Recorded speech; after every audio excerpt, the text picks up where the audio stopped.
Le programme spécial de la 3.0 vient tout juste de sortir avec la présentation de Velina, Norma et Pyroise. De plus, ça fait pas mal de temps qu'on est bombardé d'infos sur les potentiels prochains agents, que ce soit avec les chasseuses du néant avec Remiel et Sunbringer, mais aussi avec Claret, Sigrid et les autres. Bon, tout ça c'est super, hein, mais du coup t'es peut-être un peu perdu et tu te demandes sûrement qui est-ce que tu devrais pull. Et bah reste là parce qu'aujourd'hui on va reparler un peu de tous les agents qui arriveront et qui reviendront pour la 3.0, en expliquant globalement leur kit sans trop rentrer dans les détails, mais surtout quels seront leurs rôles en combat, et pour chaque agent, je donnerai plusieurs exemples de teams pour que tout le monde comprenne bien quels agents fitteront le mieux avec les agents qu'ils possèdent déjà. On va aussi reparler un petit peu des potentiels prochains agents qu'on a pu voir dans le teaser et dans le programme spécial de la 3.0, et on essaiera pour chacun d'entre eux de théoriser sur leurs attributs et leurs kits, mais vu qu'on n'a pas encore eu de gameplay officiel, on se basera uniquement sur les indices qu'on a pu avoir dans le jeu, leur style ou juste leur relation dans le lore. Comme d'hab, la vidéo sera donc séparée en 3 parties. En premier temps, on va checker les deux agents qui arriveront pour la première phase de la 3.0 le 17 juin avec Velina et Yishongwang. En second temps, on va checker les deux agents qui arriveront cette fois-ci pour la seconde phase le 8 juillet avec Norma et Suna. Et pour finir, on va checker les agents qui ont été teased et qui pourraient sortir pour la suite avec les chasseuses du néant, avec Remiel et Sunbringer.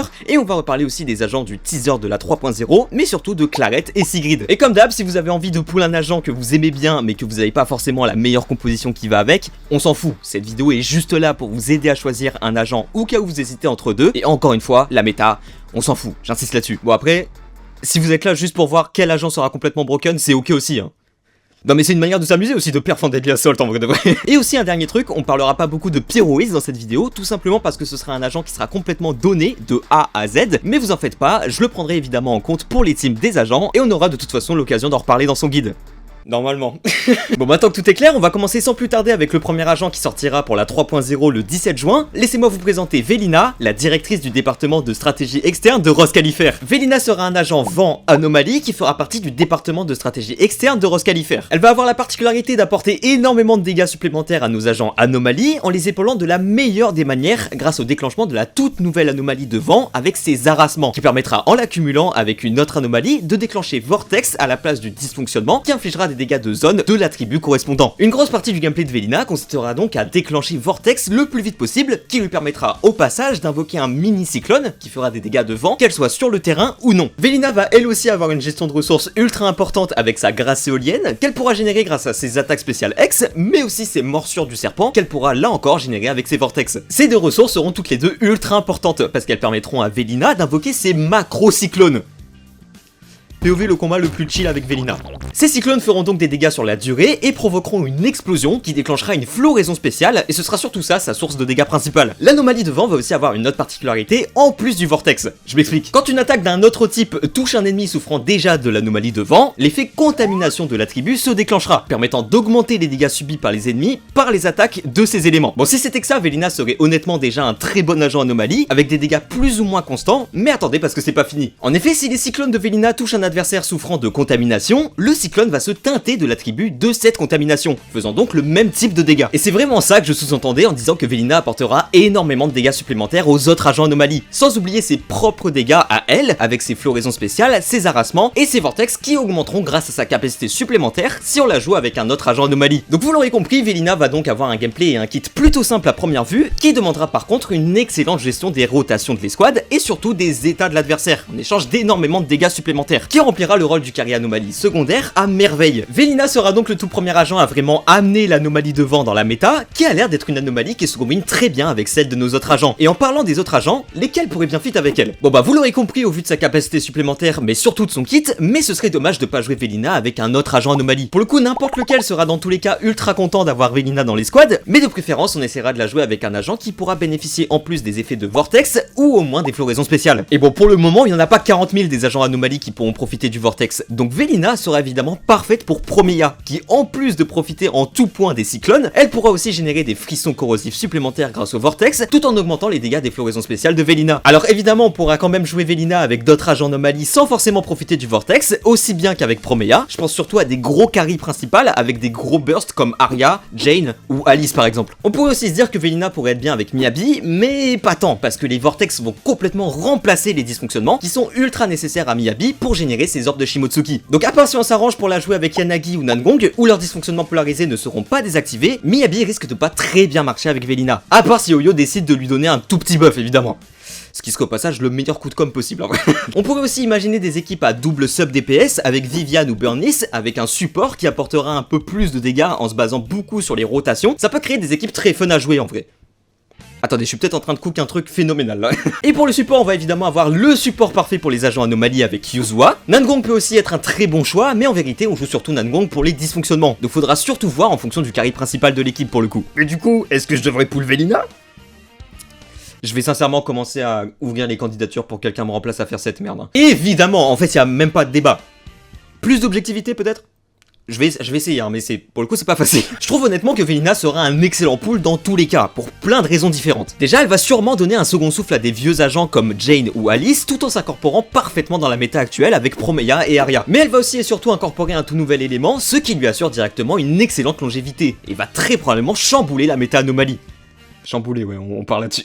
Mais d'un autre côté, c'est clair qu'elle va aussi nullifier certains agents comme Miyabi par exemple, et ça m'arrache le cœur de dire ça, hein, je dois vous le dire. Du coup, selon moi, si vous avez déjà toutes vos teams anomalies déjà faites avec vos subs DPS et ou que vous kiffez pas plus que ça Velina, je peux comprendre que vous voulez pas forcément la pool. Ceci dit, attention, Velina pourrait sérieusement redonner une carrière à vos agents préférés. Donc si vous kiffez l'agent et ou que vous avez besoin d'un nouveau sub DPS pour vos équipes anomalies qui continuera de snowball dans la méta sans problème, vous pouvez pool Velina sans réfléchir, qui sera en plus de ça un très bon point de départ pour une nouvelle team anomalie. Bon d'accord, j'ai passé tout le début de cette vidéo à saucer Velina comme never, mais c'est peut-être pas impossible que vous en ayez juste marre des agents anomalies en vrai de vrai. Et bah ça tombe très bien parce qu'il y a de fortes chances pour que l'agent qui reviendra avec Velina vous intéresse un peu plus, et on dirait bien que la question de qui pool en 3.0 est un peu plus compliquée que ça à répondre. Donc laissez-moi vous présenter Yi Chongguang, la détentrice de l'épée de King Ming. Chouchou est une chasseuse du néant attaque lame affûtée qui est une variante du physique et fait partie des cibles de Yunkui. Elle va avoir la particularité de faire la très grande majeure partie des dégâts sur le terrain, qui pourra littéralement inventer ses propres timings de burst avec son voile éthérique, dû à son changement de forme en passant dans sa forme d'esprit éclairé grâce à sa force de l'épée de King Ming. En effet, Chouchou va elle aussi avoir une gestion de ressources ultra importante représentant sa force de l'épée de King Ming, qu'elle devra générer tout au long du combat grâce à ses compétences et les voiles éthériques pour accéder à sa forme d'esprit éclairé. Donc une grosse partie du gameplay de Chouchou consistera à accéder le plus vite possible à cette forme, qui lui permettra de devenir temporairement un suragent globalement. Dans cet état, son kit sera débridé, lui permettant d'accéder à de nouvelles compétences, la faisant passer du sol à l'air, infligeant des dégâts de lame affûtée, qui infligera plus de dégâts au miasme. De plus, elle pourra profiter de son voile éthérique Verdict, qui déclenchera le multiplicateur de dégâts de l'adversaire. Et encore aujourd'hui, je comprends pas ce voile éthérique, voilà.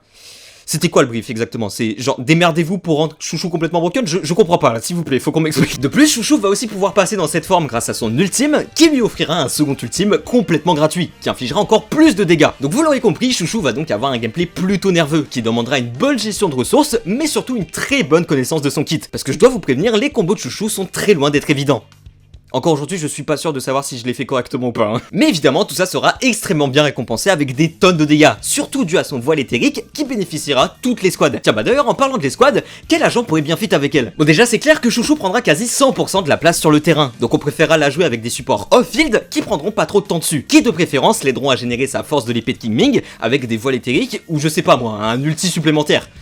Imagine, hein. Dialine sera évidemment exceptionnelle avec Chouchou, qui lui apportera un ultime supplémentaire complètement gratuit, qui la fera directement passer dans sa forme d'esprit éclairé, qui permettra de cycler à fond sa forme et faire des tonnes de dégâts. Et pour le deuxième support, ce sera plus des agents qui pourront offrir un voile éthérique gratuit, comme Zhao, Suna, ou même un sub DPS comme Sissia par exemple. On aurait aussi pu mettre Lucia dans cette catégorie, mais son voile éthérique offrira vraiment zéro stat intéressante pour Chouchou, donc on préférera plus la garder pour les agents rupture pour le coup. Évidemment, on pourra aussi jouer Chouchou avec d'autres supports qui pourront juste lui offrir du confort en combat, comme Astra, Trigger, Nicole, Lucie ou César King par exemple. Alors je sais que je force souvent avec cet agent, mais pour le coup c'est vraiment bien.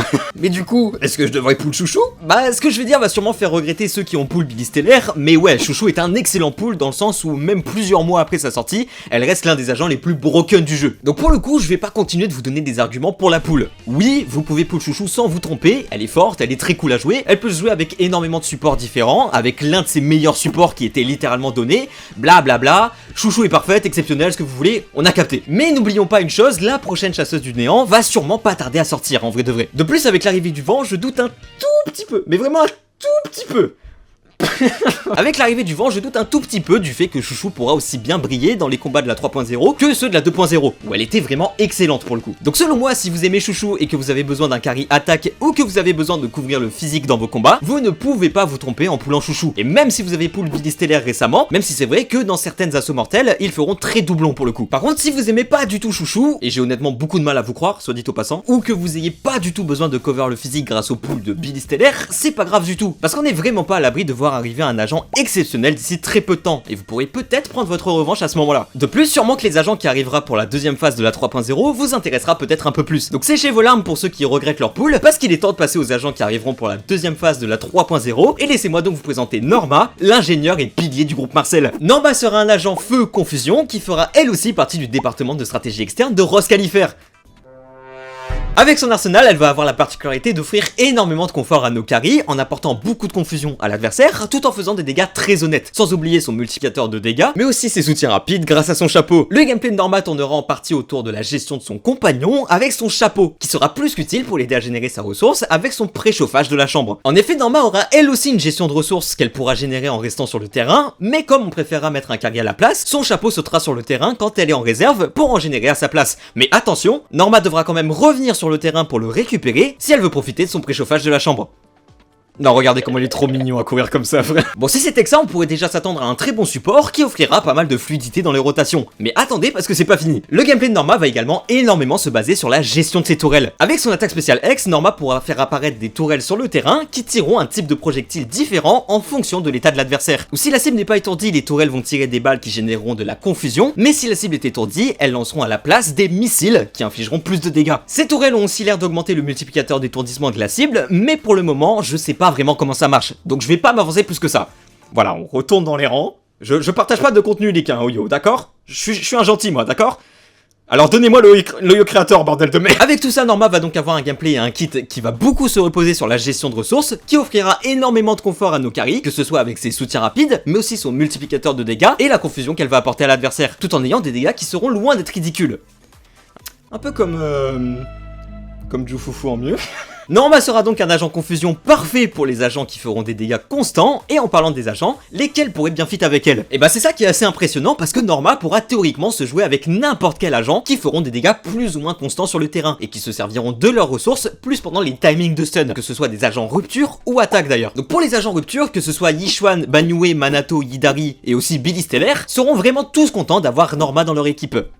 Vous voyez, je vous l'avais dit qu'il fallait pas regretter Billy Stellaire. Et pour les agents attaque, n'importe quel agent attaque seront refaits d'avoir Norma dans l'équipe, que ce soit Hélène, Evelyn, Orphy, Chouchou, etc., etc.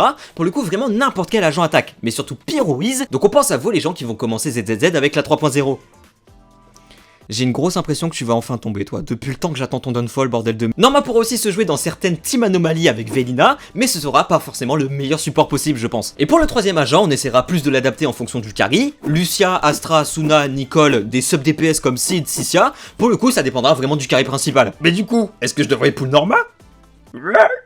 Bah je trouve que c'est une bonne excuse pour remplacer Jufufu. Non bon en vrai je pense que Norma peut sérieusement être un excellent pull dû à sa polyvalence de team, dans le sens où elle pourra vraiment se jouer dans plus ou moins n'importe quelle team rupture ou attaque pour le coup. Mais encore une fois c'est un peu ça le problème avec les supports, c'est qu'on a souvent la flemme de dépenser nos polychromes dans un support justement, surtout dans une version où la première phase est aussi importante. Donc si vous préférez garder vos polychromes pour Velina et Chouchou, ça se comprend complètement, et encore plus si vous avez déjà des supports comme Astra ou Trigger par exemple. Par contre si vous n'avez pas encore de support solide, réfléchissez bien quand même, parce que je pense vraiment que Norma pourra vraiment faire briller vos carries. Faire briller ses vilaines dents là. J'ai déjà fait cette vanne 150 fois. Et je pense surtout aux débutants qui comptent jouer Pyroise, et d'ailleurs, un peu hors sujet, mais je pense sincèrement que César King sera un excellent agent avec lui. Je vous jure que je rigole pas. Donc si vous kiffez Norma, n'hésitez pas à la pull. Par contre, si vous l'aimez pas plus que ça, et que vous préférez garder vos polychromes pour les carries, je vous conseillerais peut-être plus d'attendre son rerun pour le coup. Tu t'en sors très bien toi.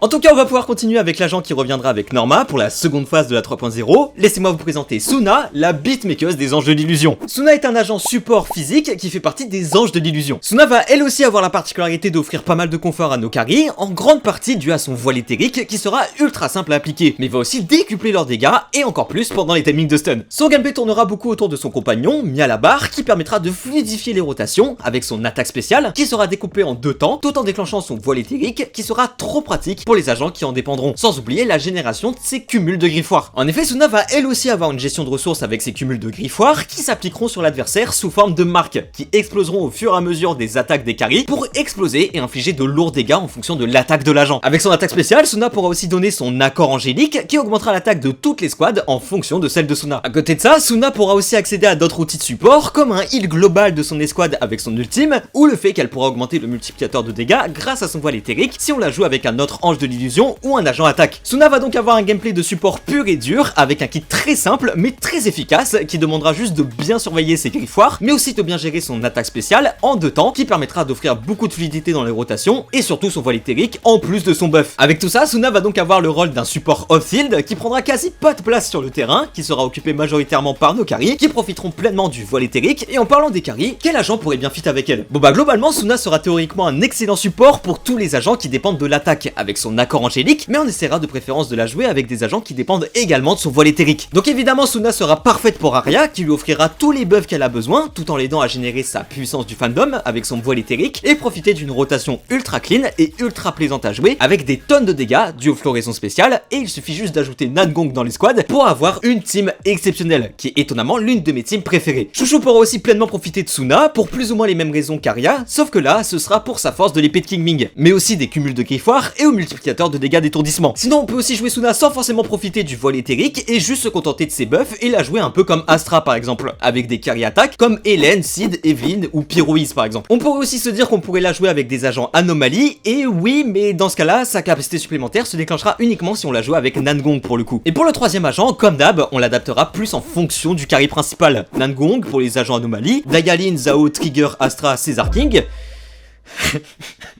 Non mais c'est...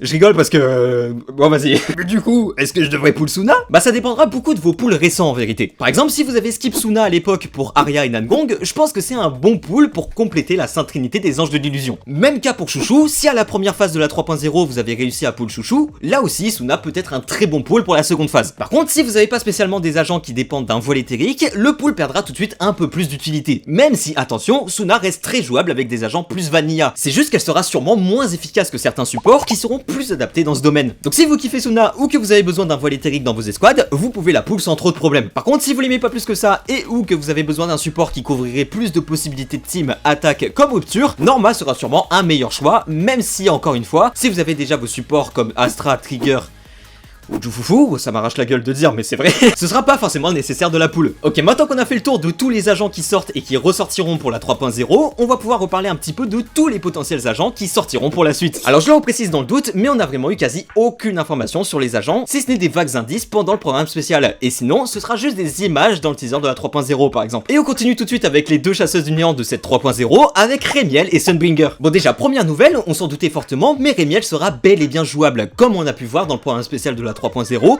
ou dans la mission de l'histoire principale, on pouvait l'appeler avec une touche pour qu'elle fasse une attaque sur le terrain, comme on avait eu avec Chouchou il y a 6 mois.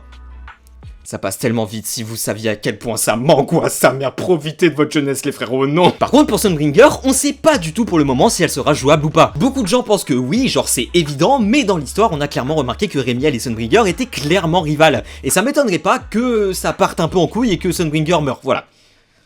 Bah désolé c'est triste, hein, c'est ma théorie. Après n'oubliez pas que j'ai tendance à dire beaucoup de merde. On va quand même partir du principe qu'elles seront toutes les deux jouables. Et vu que c'est toutes les deux des chasseuses du néant, elles auront sûrement des variantes d'éléments qui existent déjà. Au début je pensais que Remiel allait avoir la variante du vent, et ça paraissait plutôt logique avec l'arrivée du nouvel élément, mais c'est vrai qu'avec le recul, on pourrait aussi partir du principe que Remiel a un très gros rapport avec la lumière. Attendez, suivez-moi. Remiel est ultra brillante avec un côté très angélique, et elle avait aussi le pouvoir de figer et de décolorer les éthériens. Décolorer couleur, couleur lumière, non mais voilà. Ça gamberge fort ici. Et pour Sunbringer, vu qu'elles sont toutes les deux très rivales, on partirait donc sur un élément contraire à la lumière, genre l'obscurité par exemple. Et avouez quand même que ça collerait trop bien la personnalité de Sunbringer, qui est beaucoup plus sombre, et y a qu'à voir dans le teaser de la 3.0 comment Oyo a mis en scène les deux personnages. Donc on pourrait théoriser sur, je sais pas, la radiance pour Remiel et l'obscurité pour Sunbringer, mais du coup, on partirait sur quelle variante? Le feu dans les deux cas, c'est ce qui se rapproche le plus de la luminosité, mais du coup, on laisse complètement de côté le vent, avec Remiel qui a littéralement des ailes.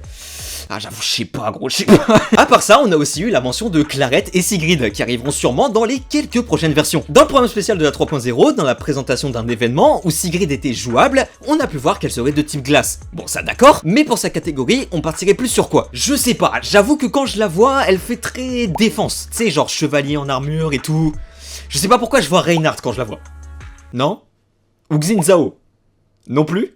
Bon, je suis peut-être sous champi, on sait pas. Et pour Claret, par contre, on a vraiment aucune information. Et je sais qu'il faut pas trop se fier à la DA à 100%, mais là, je vois littéralement aucun monde où Claret n'est pas feu, en fait. Et évidemment, on a toujours les personnages qui ont été présentés dans la 3.0, que ce soit Roxy, Phoenix, le narrateur, etc., etc. Mais pour le coup, ça, c'est pas encore pour tout de suite, et on aura l'occasion d'en reparler. Et comme d'habitude, n'hésitez pas à partager vos théories en commentaire, je suis trop curieux de vous lire. Bon bah ça y est, je crois bien qu'on ait fait le tour des agents de la 3.0, et de tout ce que l'on sait pour les futures versions, et évidemment, on aura l'occasion d'en reparler, que ce soit dans les guides ou les reviews des programmes spéciaux. Et vous savez quoi faire pour pas rater ça. En tout cas, n'hésitez pas à me dire ce que vous pensez des agents et lesquels vous allez pull. Est-ce que vous comptez pull Velina pour être le premier sur la méta avec l'arrivée du vent? Est-ce qu'au contraire vous allez pull Chouchou, l'agent le plus broken de la méta actuelle? Norma pour accompagner l'arrivée de Pyroise ou pour Billy Stellaire et de Vocari Attack? Suna pour accompagner Chouchou ou Arya? N'hésitez pas à écrire tout ça en commentaire, ça m'intéresse beaucoup. En tout cas, c'est tout pour moi pour cette vidéo, j'espère qu'elle vous a été utile et que je vous ai aidé à choisir vos futurs agents pour la 3.0. En tout cas, je vous souhaite beaucoup de chance dans vos pulls. Merci énormément d'avoir regardé la vidéo.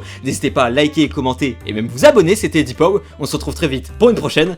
Prenez soin de vous.